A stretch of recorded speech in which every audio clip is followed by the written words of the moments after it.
છોટાઉદેપુર નગરપાલિકા દ્વારા નવા શાક માર્કેટ ખાતે સ્વદેશી મેળાનું આયોજન કરાયું। દેશના પ્રધાનમંત્રી શ્રી દેશના સમૃદ્ધ વારસામાં ગર્વ અનુભવવા ભાર આપવામાં આવેલ છે। આ દિશામાં સ્વદેશી વસ્તુની ખરીદી દ્વારા દેશના કારીગરો, કલા સર્જકો અને નાના ઉદ્યોગો સાહસોના ઉત્પાદનોનો સ્થાનિક કક્ષાએ ઉપયોગ વધે તેનું અનેરું મહત્ત્વ છે। માન્ય વડાપ્રધાન Shri make in India, one district one product જેવી પહેલને આગળ વધારી આત્મનિર્ભર ભારત થકી 2047માં વિકસિત ભારતની સંકલ્પનાને ચરિતાર્થ કરવા હેતુ સ્થાનિક સંસ્થાઓ અને રાજ્ય આગળ વધે તે માટે સમગ્ર રાજ્યમાં નગરપાલિકા દ્વારા સ્વદેશી મેળાનું આયોજન માટે રાજ્ય સરકાર દ્વારા આપવામાં આવેલા આદેશ અનુસાર શહેરી વિકાસ અને શહેરી ગૃહ નિર્માણ વિભાગ, ગુજરાત શહેરી આજીવિકા મિશન, નગરપાલિકા છોટાઉદેપુર દ્વારા દેશના વડાપ્રધાન નરેન્દ્ર મોદીના મંત્રને સાકાર કરવા અને સ્વદેશી ઉત્પાદનોને પ્રોત્સાહન આપવા માટે અને સ્થાનિક વેપારીઓને મજબૂતી આપવાના હેતુથી મધ્ય ગુજરાત વીજ કંપનીના કમ્પાઉન્ડમાં આવેલ નવા શાક માર્કેટ ખાતે તારીખ 7મી ફેબ્રુઆરીથી તારીખ 16મી ફેબ્રુઆરી માર્ચ 10 દિવસ સુધી સ્વદેશી મેળાનું આયોજન કરવામાં આવેલ છે।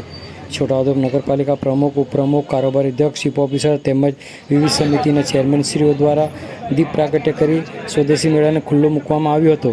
તમામ મહાનુભાવોએ સ્વદેશી મેળાના લગાવવામાં આવેલા વિવિધ સ્ટોલની મુલાકાત લીધી હતી। આ પ્રસંગે નગરપાલિકા પ્રમુખ મંજુલાબેન કોહલી, ઉપપ્રમુખ પરવેશભાઈ મકરણી, કારોબારી અધ્યક્ષ અલ્પાબેન શાહ, ચીફ ઓફિસર ભાવિકભાઈ બરજોડા, નગરપાલિકા વિવિધ સમિતિના ચેરમેનશ્રીઓ, સભ્યશ્રીઓ, સ્વસહાય જૂથની બહેનો, નગરપાલિકાના કર્મચારીઓ, નગરજનો મોટી સંખ્યામાં ઉપસ્થિત રહ્યા હતા। આવો સાંભળીએ આ અંગે પાલિકા ઉપપ્રમુખ પરવેશભાઈ મકરાણી તેમજ ચીફ ઓફિસર ભાવિક બરજોડા શું કહી રહ્યા છે, સાંભળો તેઓના મુખે। આજે આપણે છોટાઉદેપુરની અંદર છોટાઉદેપુર નગરપાલિકા દ્વારા આયોજિત સ્વદેશી મેળો, હર ઘર સ્વદેશી ઘર ઘર સ્વદેશી, ગુજરાત સરકારે જે આ મેળાનું આયોજન કરેલ છે, આ આયોજન કરવા પાછળ જે આપણા સ્થાનિક લોકો છે, જિલ્લાની અંદર જે વસે છે, શહેરની અંદર વસે છે, અને આજે આપણે જોઈ શકીએ છીએ આ સ્ટોલ લાગેલા છે, આ સ્વદેશી વસ્તુઓ છે।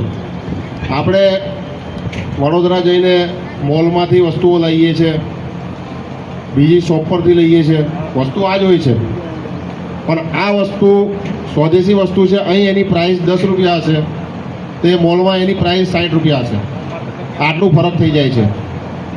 જે આ વસ્તુ બનાવે છે એ આપણી સમક્ષ આજે સ્ટોલમાં ઉપસ્થિત છે, એ લોકોને આપણે પ્રોત્સાહન આપીશું તો એનાથી આગળ સ્ટેટ લેવલ પર પણ આ લોકો જઈ શકશે અહીંથી।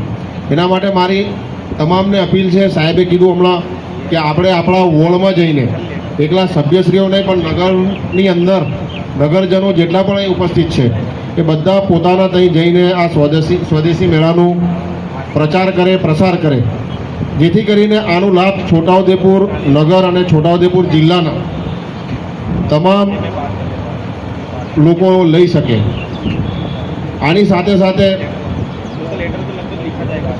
1 કે 2 દિવસની અંદર ફૂડ ઝોન ચાલુ થશે, લોકો ફરવા બજારમાં જાય છે એની જગ્યાએ અહીં આવે, અહીં આવીને આ સ્વદેશી મેળાને જોઈ શકે, જેથી કરીને આગલા વર્ષની અંદર એનાથી સારામાં સારું આપણે કરી શકીશું। આ પ્રથમ છે, અવર્ગની નગરપાલિકા થઈ આપણી, એના પછી આ પ્રથમ સ્વદેશી મેળો આપણે કરી રહ્યા છે ને આને આપણે સક્સેસ બનાવવાની જવાબદારી આપણી છે, આપણા નગરજનોની છે।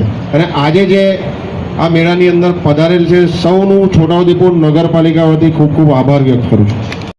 છોટાઉદેપુર નગરપાલિકા દ્વારા શહેરી વિકાસ અને શહેરી ગૃહ નિર્માણ વિભાગની સૂચના મુજબ સ્વદેશી મેળાનું આયોજન કરવામાં આવ્યું છે। આ મેળામાં ઘર ઘર સ્વદેશી હર ઘર સ્વદેશી જે સરકારશ્રીનો મોટો છે એને ચરિતાર્થ કરવા માટે 10 દિવસ માટે મેળાનું આયોજન કરવામાં આવ્યું છે। આ મેળામાં છોટાઉદેપુર નગરપાલિકાની તેમજ DRDAના સત્તામંડળે ભાગ લીધો છે, તેમજ આ ઉપરાંત બાળકો માટે કિડ ઝોન અને ફૂડ ઝોનની પણ વ્યવસ્થા કરવામાં આવી છે। તો આવનારા 10 દિવસ સુધી આ મેળો શરૂ રહેશે। વન ડિસ્ટ્રિક્ટ વન પ્રોડક્ટ કે જે છોટાઉદેપુર જિલ્લા માટે આપણે પિઠોરા પેઇન્ટિંગ અને સંકળાયેલું ફર્નિચર છે એને વિશ્વ ફલક પર લઈ જવાનું તેમજ સ્વદેશી વસ્તુઓનું વેચાણ વધે એ હેતુ છે।